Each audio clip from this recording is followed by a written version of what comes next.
Oke, bismillah ya. Kata beliau, kita itu sebagai manusia memerlukan cinta. Karena cinta itu adalah tanda bahwa jiwa kita hidup.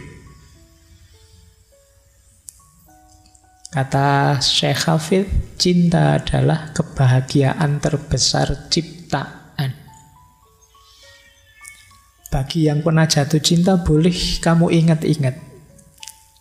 Apa sih kebahagiaanku paling besar itu? Pasti nanti berhubungan dengan yang kamu cintai. Ya berarti sebaliknya juga. Berarti patah hati paling besar itu juga berhubungan dengan yang kamu cintai. Jadi puncaknya kebahagiaan itu justru ada pada cinta. Kata Syekh Hafidz. Kita kemarin belajar banyak tentang filsafat kebahagiaan. Ada macam-macam bilang. Ada yang bilang bahagia itu puas. Ada yang bilang bahagia itu senang. Ada yang bilang bahagia itu baik. Ada yang bilang bahagia itu bermakna. Tapi kata Syekh Hafidz, bahagia itu cinta. Karena saat kita beneran jatuh cinta dan mencintai, puas pasti datang, senang pasti datang. Jadi orang baik kita pasti. Dan pasti kita berorientasi, berkorban, berguna pada yang kita cintai, hidup yang bermakna. Maka kalau ingin bahagia, mencintailah. Nah, itu rumusnya itu ya. Semoga kalian tidak nganggep ala pak, lebay pak, gitu-gitu. Nah, saya tidak tahu, hari ini sering begitu kesannya. Tapi ya tidak apa-apa, harus diingatkan terus. Karena rasanya sudah cukup ya sepanjang sejarah manusia, isinya kebencian demi kebencian. Sekarang ganti, yuk kita isi dengan lebih banyak cinta. Pandangan kita ke kiri kanan harus ainur ridho, ainur rohmah. Bukan ainul karohah. Pandangan yang saling ridho, saling menyayangi. Bukan pandangan yang saling membenci. Meskipun belum lama kita bersaing lewat pemilu, semoga itu hanya acting saja. Karena pas ada kepentingan. Sekarang yuk kita kembali lagi. Saling menyayangi, saling mencintai. Saya lanjutkan. Kata Syekh Hafidz, aku tidak butuh gula, aku tidak butuh tepung, tidak butuh beras atau apapun. Aku hanya ingin melihat orang yang kusayangi. Oke ya, kalau kalian nanti ada yang dapat BLT, ayo kamu boleh jawab ini ya, nanti nggak dikasih besok kamu. Aku tidak butuh gula, tidak butuh tepung, tidak butuh beras. Aku hanya ingin melihat orang yang kusayangi. Oke, baik. Ini cuma ilustrasi. Langit tempat kita tinggal bukanlah tempat untuk kehilangan sayapmu. Kenapa? Kalau kita kehilangan sayap, kita tidak bisa terbang. Terbang itu berarti kita menjalankan kebaikan-kebaikan untuk mentransendensi hidup kita. Mentransenden itu menspiritualkan hidup kita tambah dekat pada Allah. Kalau kita tidak punya sayap, ya kita tidak bisa terbang. Sayapnya apa? Cinta. Kadang-kadang hal yang harusnya mentransendensi kita itu malah tidak mentransendensi. Kita beribadah pada Allah, mendekat pada Allah, pamrih-pamrih bumi semua, pamrih-pamrih duniawi semua. Akhirnya kita tidak naik sama sekali. Kita tidak dekat sama sekali dengan Allah. Allah hanya jadi ATM kita. Kalau kita butuh, minta. Selain itu tidak dipedulikan. Maka kita tidak naik kelas, kita tidak transenden. Kata Syekh Hafidz, jalannya apa? Cinta. Cinta dan cinta. Berarti kita memang harus punya kompetensi di sini. Kalau tidak, kita tidak bisa terbang. Ini mungkin tidak kebetulan. Kalau teman-teman ingat pikirannya Plato yang menggambarkan manusia itu punya 4 unsur, yaitu perut ke bawah, dada, kemudian kepala. Kepala melambangkan akal, dada melambangkan ambisi, perut ke bawah melambangkan kebutuhan-kebutuhan dasar. Ada satu lagi yang membuat kita terbang, sayap atau eros atau cinta. Nah, nanti boleh cek lagi, dulu kita membahas filsafat kebahagiaannya Plato, atau ada di buku yang kemarin terbit itu penjelasan tentang eros cinta yang simbolnya adalah sayap, membuat kita bisa terbang. Nah, itu ternyata nyambung juga dengan alegori isyarat dari Syekh Hafid. Baik, ini pembukaan pada cinta ya. Kalau masuk ke syair-syairnya Syekh Hafid, ada banyak sekali syair-syair beliau, tema-temanya itu. Malam hari ini kita hanya membahas tentang cintanya saja, tapi sebenarnya ada banyak. Selain cinta ada spiritualitas, tentu saja. Banyak juga syair-syair beliau yang isinya kritik terhadap kemunafikan, manusia yang tenggelam oleh buruknya dunia. Kemudian ada tentang nasib dan takdir, bagaimana manusia itu sering memberontak terhadap sunatullah hidupnya, melupakan hakikat dirinya. Dan yang terakhir yang menarik, di banyak syair beliau menyarankan kita merayakan hidup ini. Kita itu dianugerahi Allah kesempatan untuk hidup di muka bumi ini dengan segala fasilitas dan kenikmatan. Itu sudah luar biasa, sudah patut kita rayakan. Bagaimana cara merayakan hidup? Dengan cinta, dengan saling mencintai. Biar hidup yang indah ini tambah indah. Kalau istilahnya orang Jawa, memayu hayuning bawono, memperindah keindahan alam semesta. Jadi ayo kita rayakan hidup ini. Kita tidak lama kok di muka bumi ini. 40 tahun kita mungkin baru ngerti macam-macam dalam hidup ini. Sebelumnya mungkin setengah-setengah. Itu pun terus kita ketemu banyak masalah. Kita melalui krisis demi krisis, sehingga tidak pernah bersyukur pada akhirnya. Waktu kecil misalnya, sejak kita SMP, SMA, kita mengalami krisis ABG. Anak baru gede, baru bisa mikir.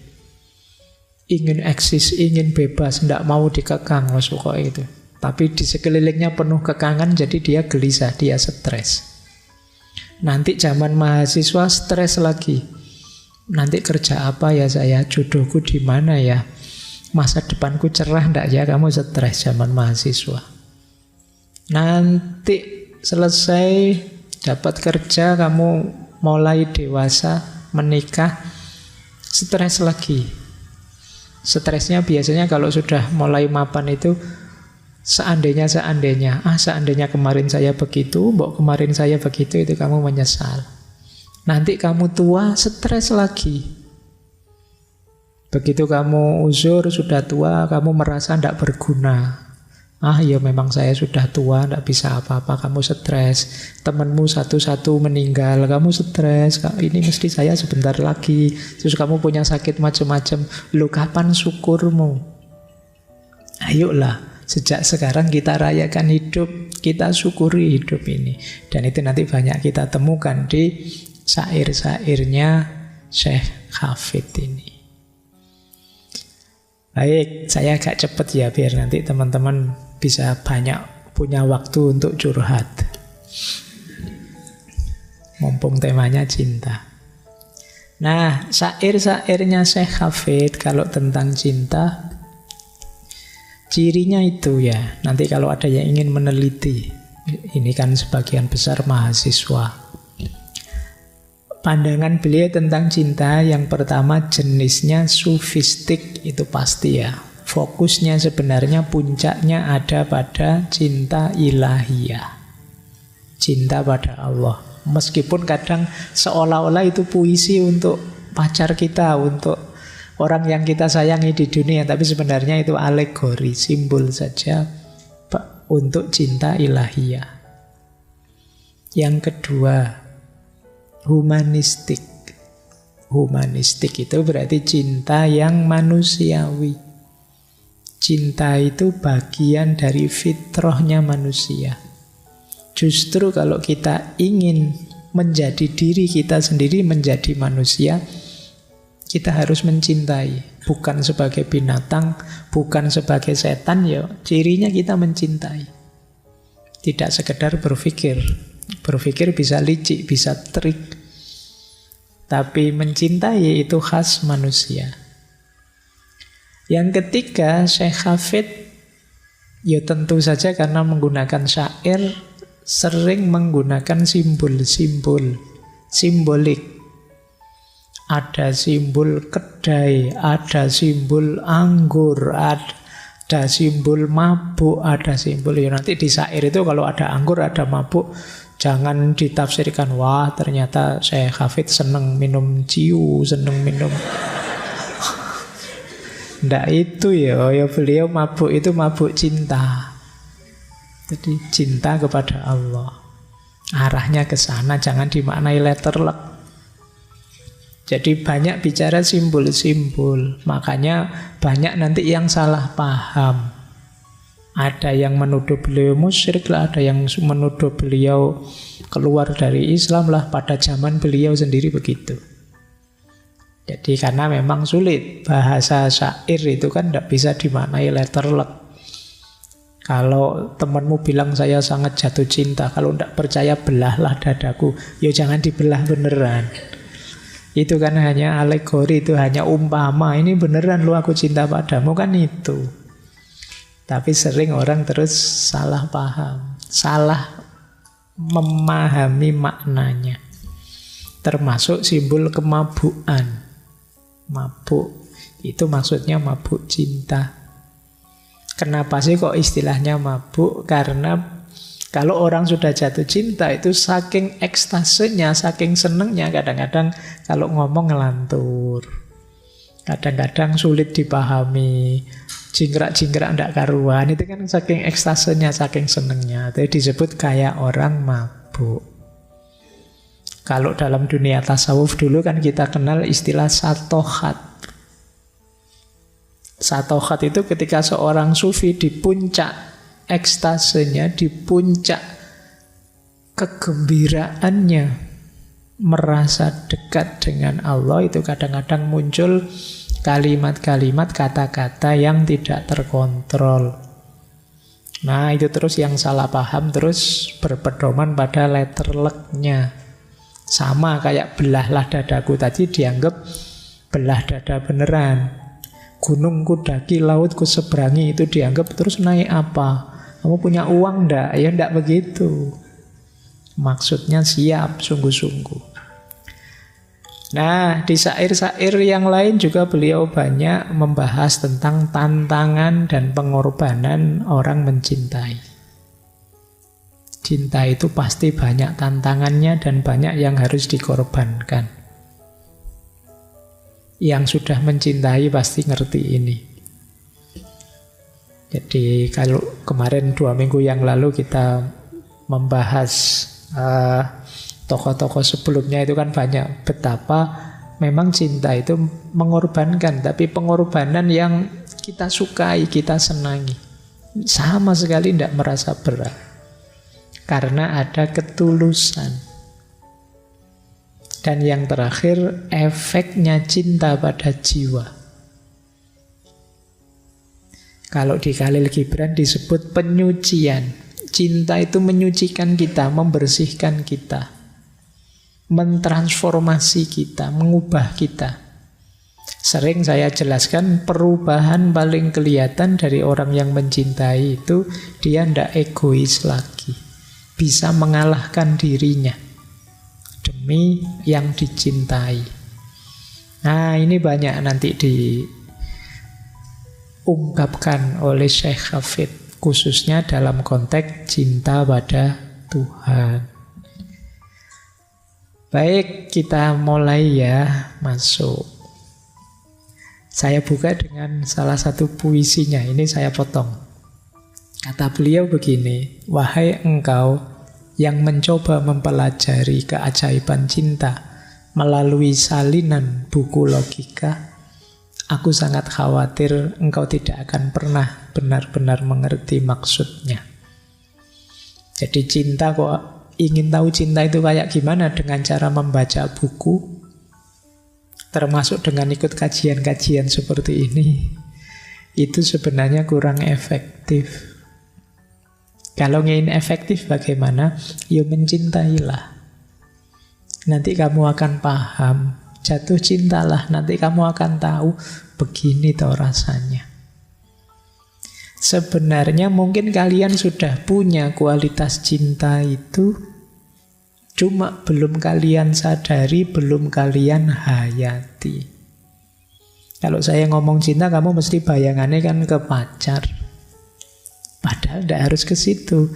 Kamu sama orang tuamu, kalian sama saudara kalian, sama keluarga kalian, mungkin tetangga dekat, itu kan ada kualitas-kualitas cinta di situ.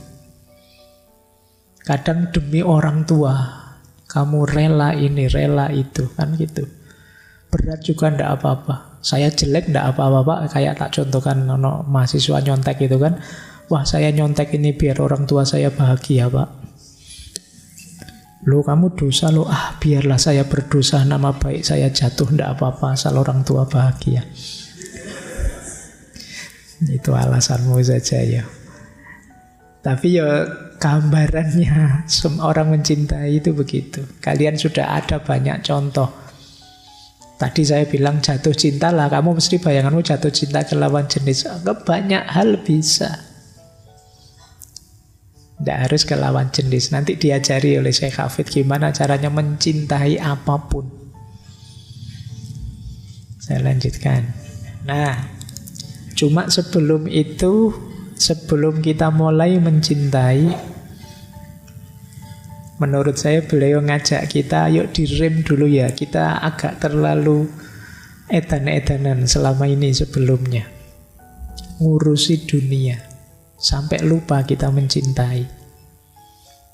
Kata beliau, kamu tidak perlu bertingkah gila lagi.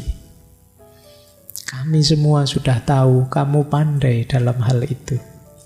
Jadi sudahlah, hidupmu tidak usah edan-edanan lagi. Saya tahu kok kamu memang edan. Ya, sederhananya kan begitu. Sekarang berhentilah sayang dari semua kerja keras yang engkau lakukan, yang membawa rasa sakit pada mata dan hati manismu. Lihatlah ke cermin gunung yang jernih, lihatlah para prajurit kuno yang cantik, dan lihatlah unsur ketuhanan yang engkau selalu bawa dalam dirimu. Semuanya mengisi alam semesta ini dengan kehidupan suci. Sudah lama sekali. Jadi kita ini terlalu banyak distraksi, sibuk dengan macam-macam kelakuan-kelakuan edan kita sehari-hari. Akhirnya kita menjauh dari hal-hal yang suci. Seolah-olah hidup itu hanya tentang kalah menang, hanya tentang enak tidak enak, hanya tentang harta, hanya tentang kepemilikan, jabatan, dan lain sebagainya. Kata beliau, yuk berhenti sebentar. Mari kita sadari sakralnya hidup ini, berharganya hidup ini. Sejak dulu begitu, tapi orang sering lupa. Hidup ini sangat berharga, yuk kita hargai. Jangan dibuang-buang waktu. Jangan dirusak-rusak dengan kotornya hati dan pikiran kita. Ayo berhenti sebentar. Itu ajakannya beliau begitu. Ayo kita menarik diri sebentar. Ayo latihan diam sebentar. Kata beliau, 1 hari diam dapat menjadi penziarahan dengan sendirinya. Jadi kholwat, jadi upaya kita muhasabah, tafakkur. Satu hari diam dapat membantumu mendengarkan jiwa memainkan kecapi dan drumnya yang elok. Bukankah banyak percakapan sekedar mempertahankan diri atau berputar-putar? Ayo diam, kita cari waktu untuk diam, untuk mendengarkan suara hati kita, suara jiwa kita yang indah. Bahwa kita ini sangat berharga. Kata beliau, kupikir kita sampai ke sini untuk menyerah dalam diam, untuk meraih cahaya dan kebahagiaan, menari dalam perayaan kemenangan cinta. Inilah yang perlu kita upayakan. Bahagia, kemudian merayakan cinta. Jangan terdistraksi terus, jangan edan terus. Yuk, kita bahagiai hidup ini dengan cinta. Oke, saya akhiri sekian. Kurang lebihnya mohon maaf. Wallahul muwafiq, wallahu a'lam bishawab. Wassalamualaikum warahmatullahi wabarakatuh.